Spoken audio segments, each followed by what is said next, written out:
네, 오늘도 저녁에 제가 일이 있어가지고 미리 녹화를 하고 녹화를 8시에 공개하도록 하겠습니다.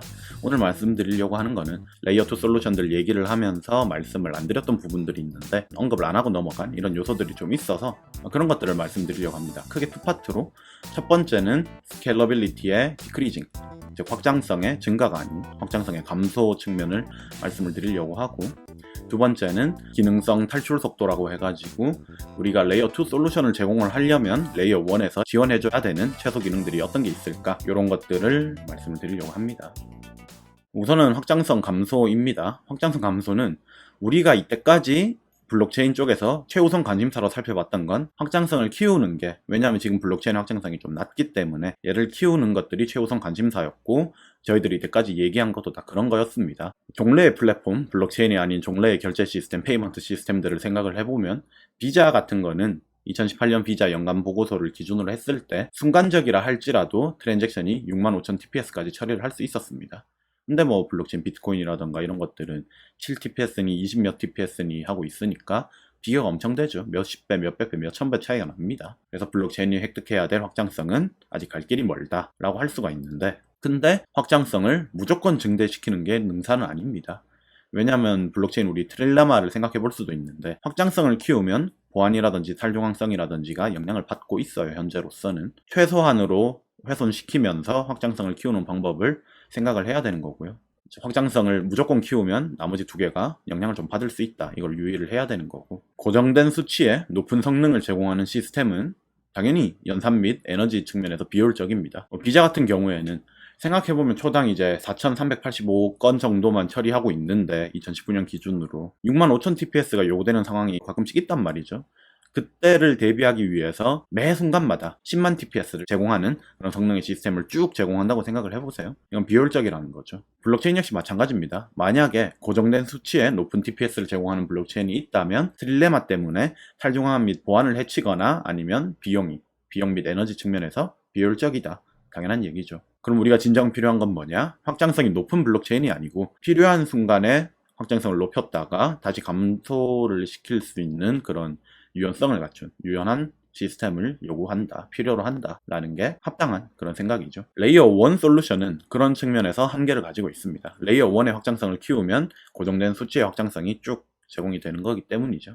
반대로 레이어 2 같은 경우에는 그러한 측면에서 유망해요. 확장성이 필요할 때는 레이어 2 솔루션으로 높은 확장성을 제공했다가 끝나면 폐쇄하거나 철회하면 되고, 뭐 이런 측면에서는 레이어 2가 훨씬 더 적합한 모델이다, 그렇게 얘기를 할 수가 있고요. 결국에 이런 확장성의 유연함까지 제공을 할 수 있어야 되기 때문에 레이어 1과 레이어 2의 역할을 구분을 해서 레이어 1은 기본 기능을 제공하고 어느 정도의 확장성을 제공하고 그 이상은 레이어 2에서 구현해라, 확장성을 제공해라 라는 그런 구분해서 이제 구현할 필요가 있고요. 생각을 해볼 필요가 있고요. 레이어 1과 레이어 2의 하이브리드 관점에서도 생각을 해볼 수 있습니다. 필요할 때 증대시켰다가 다시 감소시킬 수 있는 그런 유연한 솔루션이 필요하고, 그런 측면에서는 레이어 2가 훨씬 더 유망하다라는 얘기를 드리고 싶었습니다.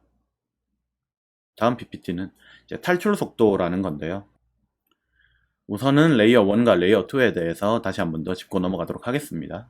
우리 블록체인 씬에서의 어떤 철학이란 게 있어요. 블록체인은 최대한 단순해야 된다라는 그런 철학이 있습니다.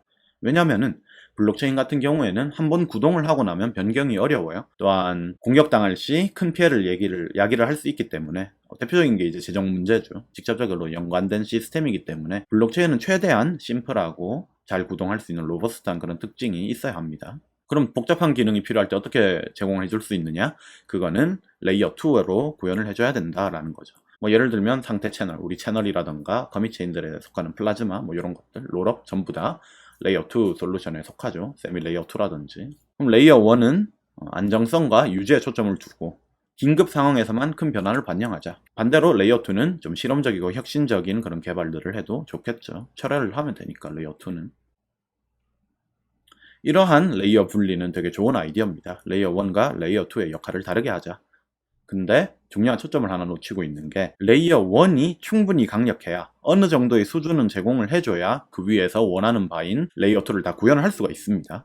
이런 레이어 1이 충분한 수준의 역량을 확보한 상황을 기능성 탈출 속도의 확보라고 칭하고 있고요. 만약에 이런 기능성 탈출 속도를 확보를 했다라고 하면은 베이스, 즉 레이어 1을 수정하지 않고서도 그 위에 모든 원하는 바를 다 구현을 할 수가 있습니다. 만약에 기능성 탈출 속도를 확보하지 못했다라고 하면은 레이어 2 시스템과의 어떤 갭이 존재를 하게 되고요. 이를 메우고 싶으면은 레이어 1을 수정을 하든지 아니면 레이어 1에서 기반으로 하고 있는 신뢰의 과정을 훼손을 해야 됩니다. 뭐 중앙화 과정이라든지. 그럼 기능성 탈출 속도가 대체 무슨 말이냐? 우리 탈출 속도라는 건 원래 지구라든지 이런 데에서 중력이 있으니까 얘를 탈출하기 위해 벗어나기 위해 주어져야 되는 최소의 이제 속력이죠. 속도라고 표현을 하고 있지만 최소한의 어떠한 속도 혹은 속력이 되는 건데 똑같습니다. 레이어 1이 제공을 해야 되는 최소한의 어떤 기준을 기능성 탈출 속도라고 하는 거고요. 여기서는 프로그래밍 언어와 상태 저장성과 데이터 가용성 요 세 개로 얘기를 하고 있습니다. 우선은 프로그래밍 언어. 온체인 상에서 사용자가 생성한 스크립트를 수행을 할 수 있어야 한다는 거고 그런 프로그래밍 언어가 필요한데 복잡할 필요는 없어요. 단순해도 되는데 성능 역시 고성능일 필요는 없습니다. 다만 적어도 임의에 검증되어야 할 대상, 그게 레이어 2겠죠. 에 대해서 검증할 수 있는 기능성은 제공을 해야 되겠죠. 검증 로직과 같은 그런 연산들을 당연히 필요로 할 거고 그 검증들은 레이어 1에서 수행이 되어야 되기 때문에 적어도 그 정도는 제공을 해줄 수 있어야 합니다. 이런 기능성 탈출 속도에서 요구되는 최소한의 기준은 튜닝 완성성보다는 좀 느슨합니다. 스크립트처럼 루프가 없어도 되고 일종의 가스 이런 제한이 있어가지고 특정 단계 이후에 종료가 보장되는 뭐 이런 프로그램도 상관은 없습니다. 완전하게 튜닝 완전할 필요는 없고요. 이런 블록체인을 위한 프로그래밍 언어가 있다라고 했을 때 프로그래밍 언어가 어떻게 블록체인에서 통합되어 있는지도 중요해요. 풍부한 상태 저장성 같은 경우에는 복잡한 상태의 표현을 담을 수 있는 그런 프로그래밍 언어이자 블록체인이어야 한다라는 그런 가정이 또 기능성 탈출 속도를 위해 필요하게 됩니다. 복잡한 상태라는 거는 코인의 접근 권한, 소유자라든지 등등등이 있을 텐데 그런 접근 권한을 바꾸거나 해제하지 않고서 코인의 상태를 바꿀 수 있는 능력을 얘기를 해요. 예를 들면 훨씬 쉬운데 롤업 역시 코인을 어떤 할당을 해제하거나 다시 재할당해주거나 뭐 이런 것들이 아니고 단순히 그냥 상태를 바꾸는 겁니다. 최신 상태 루트가 있다 했는데 최신 상태 루트를 얘를 해제하고 혹은 뭐 다른 사람에게 소유권을 넘겨주고 이런 것들이 아니죠. 최신 상태라는 이런 어떤 변수 같은 그런 느낌의 상태를 단순히 계속 바꾸는 겁니다. 롤업 패키지가 새로 등록될 때마다 적어도 이건 제공을 해줘야 내가 원하는 레이어 2를 구현할 수 있다라는 거죠. 계좌의 모든 코인을 완전히 해제하지 않고서 상태 변경을 허가할 수 있는 능력을 말하고요. 이런 풍부한 상태 저장성이 없다면은 신뢰되는 함수 수행자를 따로 두어서 그런 서드파티 같은 중앙화된 집단을 두어서 돌리는 게 아닌 이상 대부분의 레이어 2 프로토콜, 우리 플라즈마라든지 롤업이라든지 이런 것들을 구현을 할 수가 없습니다. 마지막으로 이제 데이터 가용성이 있는데 오프체인 데이터 테크놀로지들은 레이어 1의 기능을 온전하게 복제하지 못하는 그런 약점을 가지고 있습니다.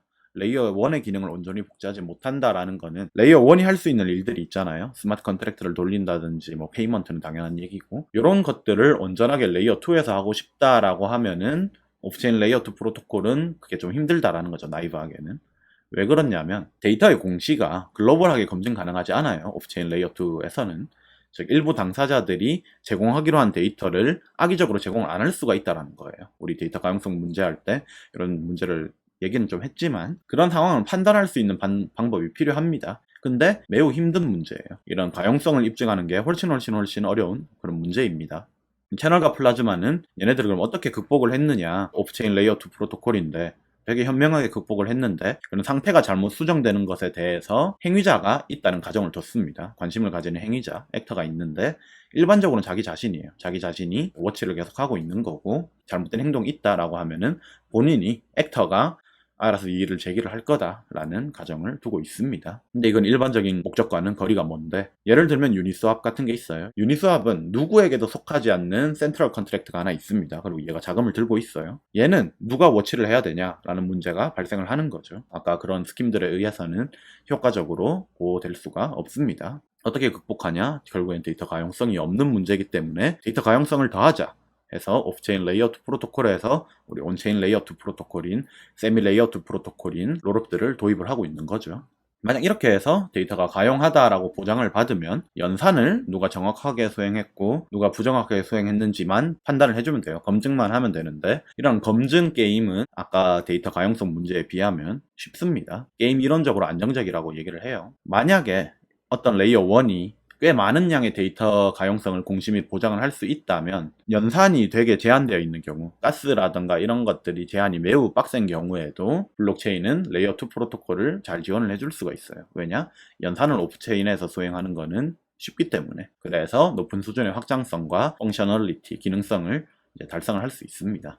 우리가 데이터 가용성을 다루는 문제보다는 차라리 저런 네트워크 대역폭이라든지 연산력이라든지 이런 데 제한을 받으면 극복할 수 있는 여지가 되게 많은 거죠. 즉 연산을 오프체인에서 하고 온체인 데이터의 가용성을 높이는 거는 블록체인이 취할 수 있는 꽤 실용적인 방법이다 라고 얘기를 할 수 있습니다. 데이터 대기 시간이란 요소도 좀 중요한데 레이어 1의 블록 인터벌에 해당을 해요. 플라즈마라든지 롤업 같은 거는 레이어 1의 보안 과정에 의존을 하고 있기 때문에 레이어 1의 완결성이 매우 중요합니다. 결국 블록 인터벌에 영향을 받을 건데, 그럼 이런 지연 시간 문제를 어떻게 해결할 수 있냐? 우리가 본드라고 부르는 그런 담보로서 해결할 수 있습니다. 몇 번 말씀을 드렸지만 담보가 주어지면 즉각적인 완결성을 레이어 2에서 줄 수 있어요. 근데 다른 측면에서 악의적인 행위자가 보증금 날릴래, 그냥 서비스 근데 어택할래 라는 그런 어택 케이스가 존재할 수 있기 때문에 본질적으로 완전하다라고 할 수는 없습니다.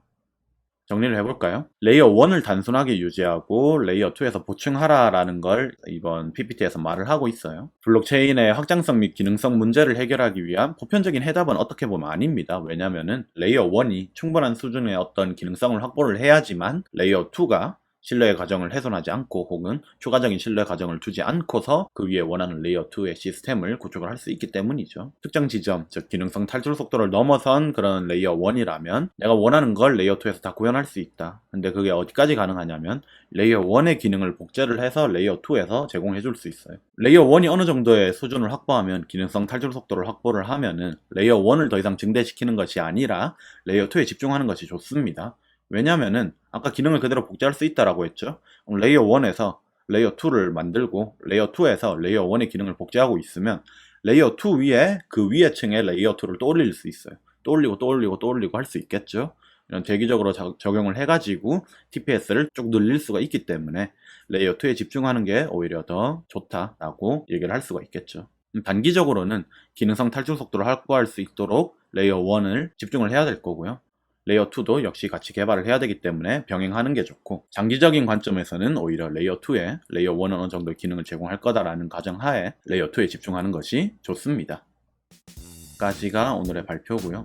결국에는 우리가 이때까지 확장성 문제를 다뤘지만 확장성이 무작정 높다고 해서 좋은 건 아니다라는 걸 처음 PPT에서 말씀을 드렸죠. 유연성이 필요한데 그런 유연성은 어떻게 제공해 줄 수 있을까? 레이어 1보다는 레이어 2가 훨씬 더 적합하다라는 거였고요. 레이어 2에 우리가 집중할 필요는 있는데 레이어 2에만 집중을 하는 거 역시 또 안 된다. 왜냐?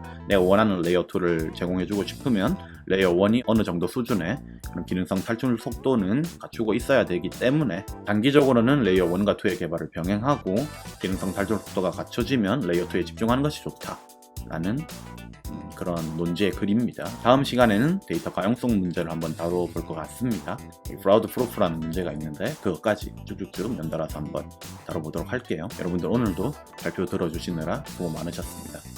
월요일날 인공지능으로 뵐게요. 유바.